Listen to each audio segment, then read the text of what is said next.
오늘의 이야기는 DC에 아카이빙 되어 있는 아프리카 여행 썰 모음입니다. 개개인의 경험담이고 제가 어렸을 때도 봤던 오래된 썰들인데요. 그래서인지 현지 실정과는 맞지 않다며 믿지 않는 댓글들도 여럿 보였습니다. 하지만 글쎄요. 이런 경험담을 읽고 나서 저는 기회가 생겨도 가지 못할 것 같다는 생각을 하게 되네요.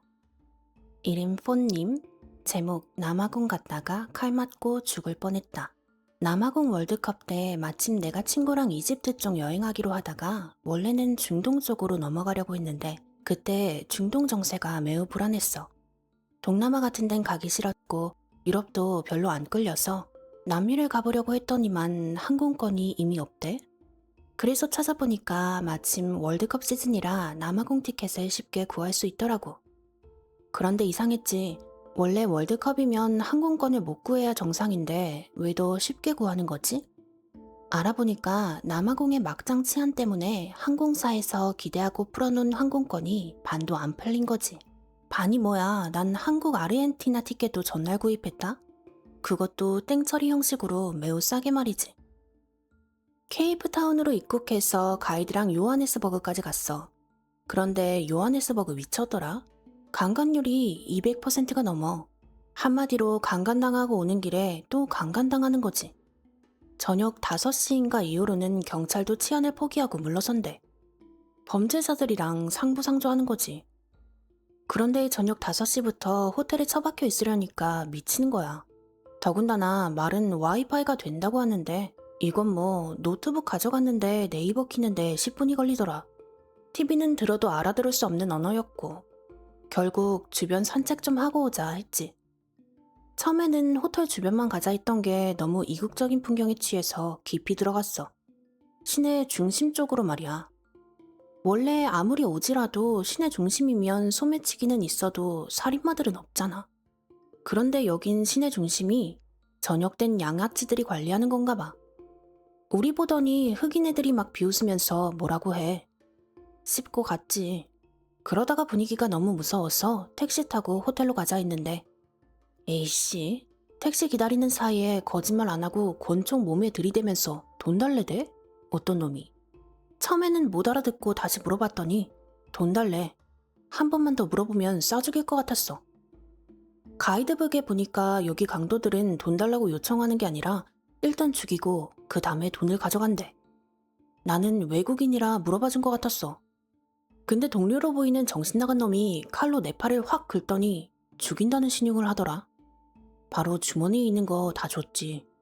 그 뒤에 친구랑 너무 무서워서 덜덜 떠는데 팔은 피투성이고 정신은 혼미해져 가고 생각해보니 택시비도 없는 거야. 그래도 어떻게 하냐? 일단 택시 타고 도망갔지. 호텔 가자마자 방에 들어가서 돈 갖고 오고 나는 바로 응급치료를 받고 다행히 호텔이 고급이라 치안 때문에 무조건 고급에 있으라더라고. 응급치료 할 만한 게 있었으니 망정이지. 아니었어 봐라. 어휴, 그놈들 칼도 더러웠던 건지 좀만 늦게 치료했으면 세균 때문에 팔 썩었다더라. 덕분에 다음날 아르헨티나전은 개뿔. 아무것도 못 보고 원래는 아프리카 여행 더 하려고 했는데 너무 무서워서 귀국했다. 나중에 시간이 지나고 인터넷 뒤져보니까 미친 배낭여행객 아니면 남아공 요하네스버그는 안 간다더라. 케이프타운은 가도 요하네스버그는 아무리 남아공 제2의 도시라도 치안 개막장 지역이래. 난 그것도 모르고 미친 짓 했던 거지. 사실 저는 귀신썰보다 이런 게 진짜 무섭습니다. 강도가 달려들면 제 혼자 힘으로 어떻게 할 도리가 없으니까요. 다음 글 갤로거 포르투나님. 제목 아프리카 4명 여행 중 혼자 살아남은 이야기. 제목부터가 무시무시하네요. 나 배낭여행 마니아야. 처음에는 나도 해외여행 뉴비들처럼 호텔에서 자고 잘 먹고 돈 많이 가져가고 이랬었는데 그렇게 하니까 휴양이지 여행은 아닌 것 같다는 생각이 들더라고. 언제 한번 처음으로 배낭여행에 맞들이게 되었는데 가서 여러 여행자들과 친해지고 현지인과 어울리고 이게 진짜 여행이구나 하는 맛에 그 뒤로는 정처 없이 돌아다니고 있어. 사실 이전에 인터넷에 어디는 치안이 안 좋으니까 가지 말아라 하는 글 볼 때마다 저런 식으로 생각하면 세상 어디를 돌아다닐까 하고 생각했었지. 그리고 사실 그때가 내가 남들이 다 위험하다는 중동 여행을 클리어해서 자신감이 넘쳐 흘렀어. 사실 일반적으로 사람들이 말하는 배낭여행의 난이도는 이래. 초급, 일본, 홍콩, 싱가폴, 서유럽 몇 개국, 영국, 스위스 등, 플러스 북유럽. 중급, 동남아, 중국, 대서양, 서유럽 플러스 남유럽 플러스 동유럽. 독일, 오스트리아, 체코만 몇 개국. 중상급, 인도, 미국, 캐나다. 상급, 러시아, 우크라이나, 멕시코, 쿠바, 기타 중아메리카 몇 개국, 아프리카, 모로코, 이집트 등 북부 아프리카. 최상급, 남미, 아프리카, 남아공들 몇 개국, 중동. 극상, 여행 제한구역, 소말리아, 아프간, 이라크, 플러스 중앙아프리카, 콩고, 중화공 등등. 그 중에 나름 최상급이라고 불리는 중동을 별 무리 없이 다녀왔으니 겁이 없었던 거지. 중동 사실 치안 개막장 맞아. 그런데 사람들이 말하는 수칙만 잘 지키면 다닐 수 있어. 늦게 다니지 마라, 외진 곳으로 다니지 마라. 이유 없이 친절 베풀면 의심하고 거리를 둬라. 여러 명이서 다녀라. 함부로 사진 찍지 마라. 뭐 있잖아, 이런 수칙들. 아프리카도 그 정도면 하면 될 줄 알았는데 아니더라. 난 아프리카를 무사히 종단한 사람들이 신기해. 여행하면서 들은 거지만 아프리카 여행하다가 죽은 우리나라 배낭여행객들이 엄청나게 많아. 다 보도가 되진 않아. 보도가 되는 건 우리나라와 교류가 있는 나라라서 눈에 띄게 죽었을 경우야. 만약에 어디 열차에 탔다가 칼 맞아 죽으면 보도 안 돼. 총 맞아 죽어도 안 돼. 왜냐면 오지라 죽어도 모르거든. 우리나라야 만약 외국인이 어디 산속에서 죽었어. 그래도 등산객이나 등등 어떻게든지 시체가 발견되잖아. 그런데 여기 아프리카 오지를 우리나라 개념으로 이해하면 안 돼. 우리나라는 사람 하나 죽으면 상당히 큰일로 생각하는 편이지만 여기는 사람 죽는 건 1도 아니야. 그냥 동네 개 한 마리 죽은 것 정도의 관심? 시체 봐도 아무도 신고 안 해. 왜냐면 아프리카는 몇몇 국가를 제외하면 맨날 내전의 테러 단체에 소규모 전쟁이 비일비재하거든. 사람 죽는 거에 내성이 생긴 거지. 아프리카 여행할 때 인터넷으로 동행 구해서 갔어. 원래 나 포함해서 3명 가기로 했는데 1명이 잠수 타더라고. 그래서 결국 2명이서 출국했지. 가서 게스트하우스에서 맘맞는 한국형 하나 만나서 3명이서 같이 다니고 중간에는 일산 산다는 한국말하는 일본인 동생, 일본 한국 혼혈도 같이 동행했었거든. 결국 최종적으로 한국에 살아서 귀국한 건 나 혼자뿐이야. 몇 가지만 간단하게 말하자면 1. 버스 납치. 야간 버스 타는데 갑자기 새벽에 괴한들이 총 들고 멈춰 세우고 돈이며 다 털어가고 반항하는 몇 사람 쏴 죽이고 한 번은 운전기사를 쏴 죽여서 남은 사람들끼리 번갈아 가면서 운전했어. 나 버스 운전 한 번도 안 해봤고 면허도 2종이야. 트럭 주차 운전 안 해봤음. 게다가 아프리카는 도로가 비포장이라 운전 미친 듯이 어려워. 그런데 상황이 그러니깐 하게 되더라. 2. 숙소 납치. 배낭여행객이면 여행 중반쯤 가면 싼 데 가서 자야겠다 하는 생각하게 되거든. 좀 저렴한 데일수록 치안이 안 좋은 거 알면서도 말이야. 자는데 괴한들이 총칼 들고 숙소에 와서 다 털어가더라. 반항하면 찌르거나 어디로 데려가. 3. 길거리 어린애들. 어린애들이 카메라 같은 거 낚아채가. 그러면 이 꼬맹이 새끼가 어딜? 하면서 따라가게 되거든. 그런데 그게 미끼인 거지. 따라가면 지들 무리 쪽으로 유인하는 거야. 가면 괴한들이 기다리고 있고 이미 거의 죽었다고 보면 돼. 4. 음식 수면제. 로컬 식당 가게 되잖아. 현지인들 음식 먹어보겠다고. 그것도 잘 가야 돼. 괴한들이 하는 데는 음식에 수면제 같은 거 타놔. 먹으면 다 기절하는 거지. 그러고 눈 떠보면 어디 이상한 데에 있고 도망 못 가면 죽었다고 봐야지. 난 위의 상황들을 모두 겪어봤다. 그 과정에서 동행들을 저 세상으로 떠나보냈고 귀국하자마자 한동안 심리치료 받았어. 부디 아프리카 여행 계획하는 사람들은 계획 잘 짜길 바란다. 난 살면서 당분간 그런 곳 여행 못 갈 듯해. 무시무시한 이야기였고요. 저도 그런 곳은 여행 못 갈 것 같습니다. 이름 유선종님. 제목 아프리카에서 처음 사람 죽는 걸 보고 경험했다. 니들 사람 죽는 거 본 적 있냐? 뭐 누가 돌아가셨다더라 이거 말고 니들 눈앞에서 죽는 거 말이야. 나도 나름 곱게 살아서 그런 걸 경험해보지 못했었거든. 난 아프리카 배낭여행 가서 처음 경험했다. 아래 몇몇 글 보고 생각나서 나도 쓰는 건데 한국에서 갈 때는 친구랑 둘이서 뭐 가서 큰일 있겠냐 라면서 천하태평했는데 막상 딱 공항 내리고 택시 타고 시내에 발 디디는 순간 그 사람들의 시선을 보는 순간부터 겁이 나더라. 이상했어. 유럽이나 이런 데는 처음 낯선 환경을 마주하게 되면 신기하고 기대됐거든. 그런데 아프리카는 뭔가 느낌이 달랐어. 겁이 나. 그래서 안 되겠다 싶어서 적응될 때까지는 가이드 투어 하기로 했어. 가이드 한 명에 운전기사와 버스 한 대 빌리고 여행객 10명 정도 모여서 다니는 거 있어.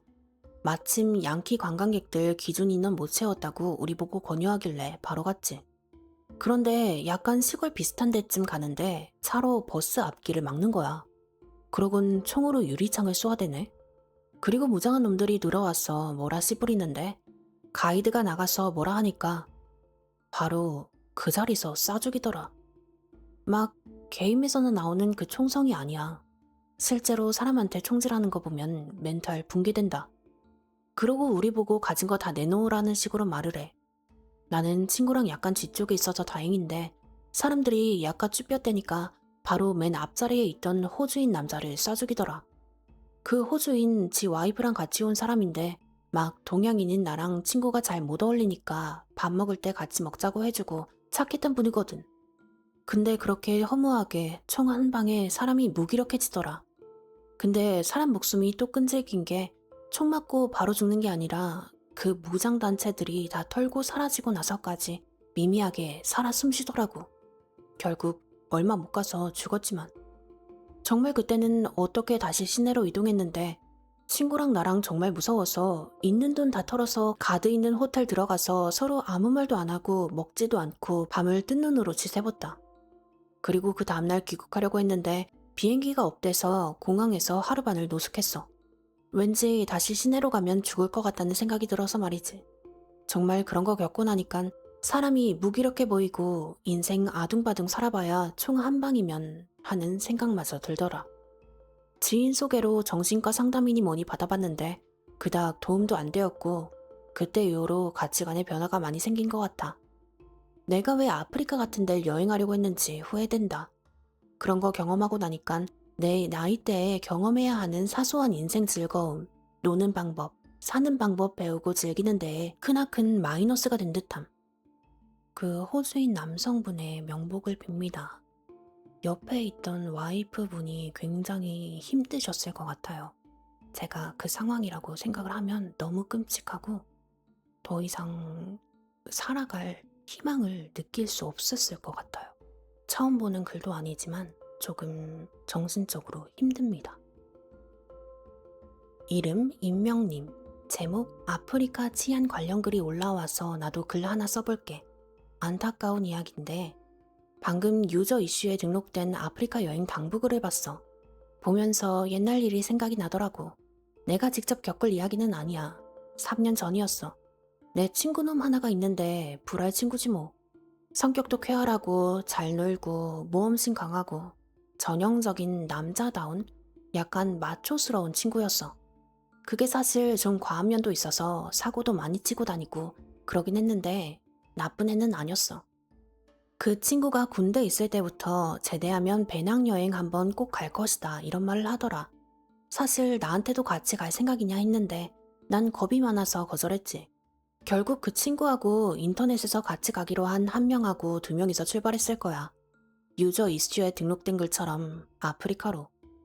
그러고 얼마 후에 걔네 부모님이 그러시더라. 실종됐다고. 한참 후에 친구의 동행인이 귀국했다는 걸 알게 되었어. 어찌어찌 해서 만나서 자초지종을 들어봤는데 어디론가 가던 도중에 버스가 납치가 됐대. 납치되기 직전 뭐 아마 괴한들이 길 막고 버스에 올라타는 순간이었겠지. 그때 동행인한테 그랬대. 저놈들 딱 보니까 총 하나만 진짜고 나머진 가짜다. 내가 싸움은 좀 해봤으니까 진짜 총 든 놈 하나는 제압할 수 있다. 내가 이래봬도 해병대 출신이다. 가까이 오면 우두머리로 보이는 한 놈 제압할 테니까 제압하는 순간 당신이 와 하고 함성을 지르면서 덤벼라. 그러면 나머지 사람들도 덤빌 것이고 충분히 제압할 수 있을 것이다. 자존심 상하게 여기서 고개 수그리고 돈 빼앗기고 목숨 구걸하느니 그게 낫다. 이렇게 말을 했대. 사실 3년 전에 들은 얘기고 듣는 순간에도 좀 정신이 없어서 세세한 내용은 다를 수도 있는데 전반적인 내용은 저랬어. 동행이는 말리려고 했는데 그 순간 괴한들이 들이닥쳐서 총을 겨누더래. 그리고 친구는 자기가 말한 대로 와 함성 지르면서 괴한한테 덮쳤고 그리고 그 뒤 이야기는 다들 예상한 대로야. 와, 그게 친구의 마지막 말이었던 거야. 그 친구는 흥분을 잘해서 어디서나 함성 지르는 걸 좋아했어. 기쁠 때나 슬플 때나.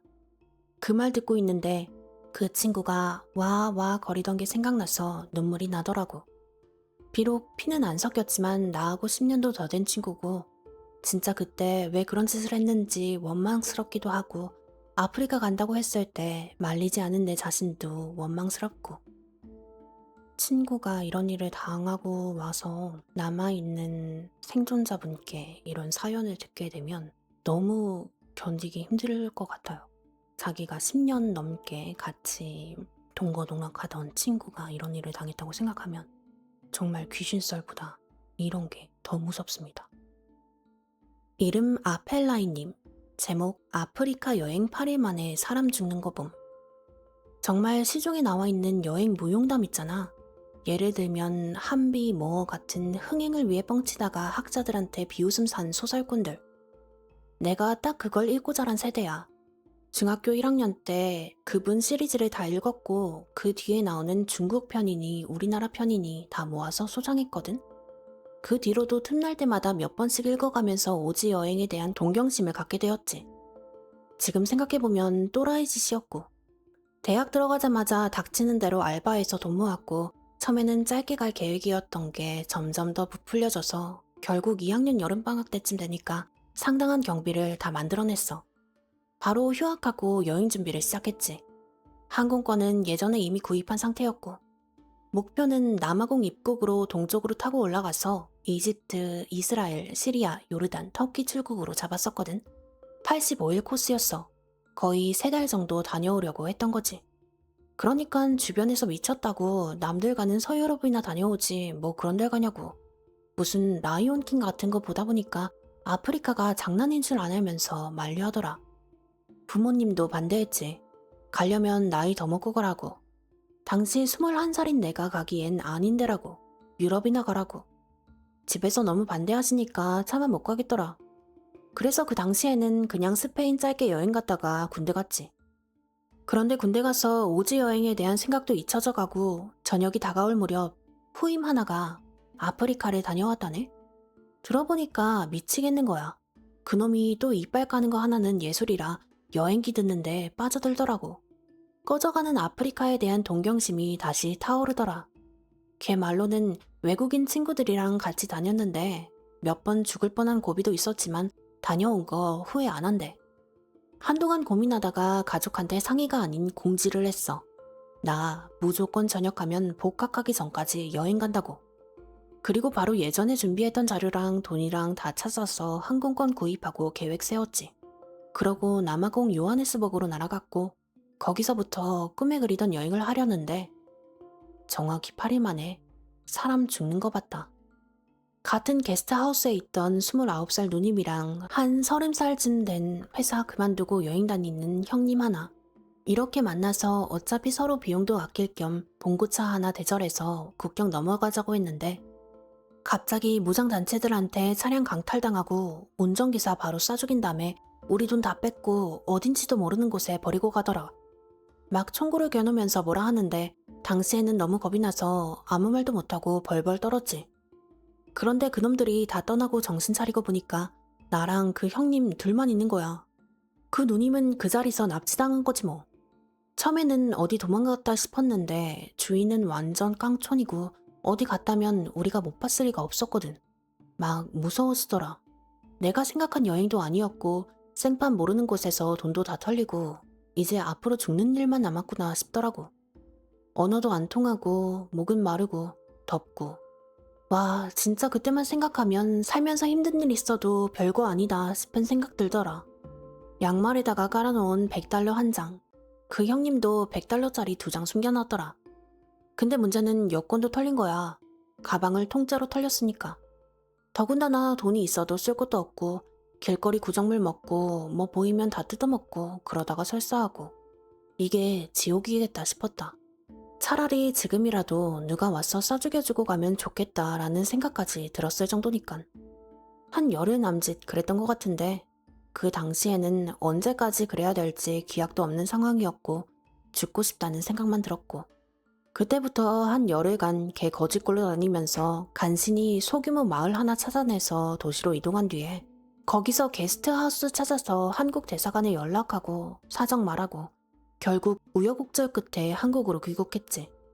정말 여행 시작한 지 8일 만에 사람 죽는 거 보고 다 털리고 한 20여일 만에 만신창이가 되어서 귀국했었다. 썰들의 공통점이 있는데 게스트하우스가 있는데 이 게스트하우스는 한국 분들이 운영하는 곳이었을까요? 그렇다면 그분들은 거기서 어떻게 삶을 꾸려나가시는 건지 그것도 궁금하네요.